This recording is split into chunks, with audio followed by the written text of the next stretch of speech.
السلام علیکم۔ Asia 41 news کے ساتھ میں ہوں آپ کی میزبان زینب سجاد۔ خبر شامل کرتے ہیں دریا خان سے۔ ہمارے بیورو چیف رانا محمد ریحان کے مطابق جامعہ مسجد محبوبی توکلی میں 12 ربیع الاول کے حوالے سے grand meeting S O city دریا خان انسپکٹر حافظ عمران یعقوب اور انجمن تاجران کے وفد کی شرکت۔ میٹنگ میں 12 ربیع الاول کی سیکیورٹی کے حوالے سے بریفنگ دی گئی۔ ایس ایچ او سٹی دریا خان کی جانب سے سیکیورٹی کے فل پروف انتظامات کی یقین دہانی بھی کروائی گئی۔ انجمن تاجران کی جانب سے جلوس کے وقت تجاوزات کی خصوصی طور پر احتیاط کی جائے گی۔ تمام دکاندار اپنا سامان پھٹے وغیرہ حد سے زیادہ تجاوز نہ کریں تاکہ گزرنے والے جلوس کو کسی بھی مشکلات کا سامنا نہ کرنا پڑے۔ تمام دکاندار 12 ربیع الاول کو جلوس کے وقت اپنا سامان لوڈر رکشہ یا ریڑھی وغیرہ بازار میں منگوانے سے اجتناب کریں۔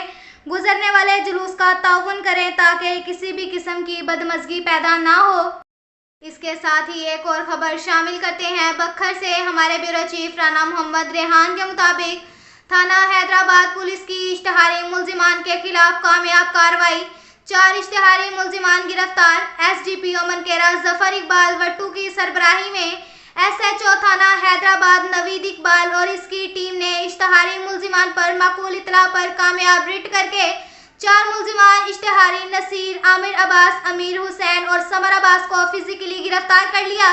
یہ چاروں ملزمان تھانہ حیدرآباد پولیس کو چوری کے مقدمہ میں مطلوب تھے۔ ملزمان گرفتار پابند سلاسل۔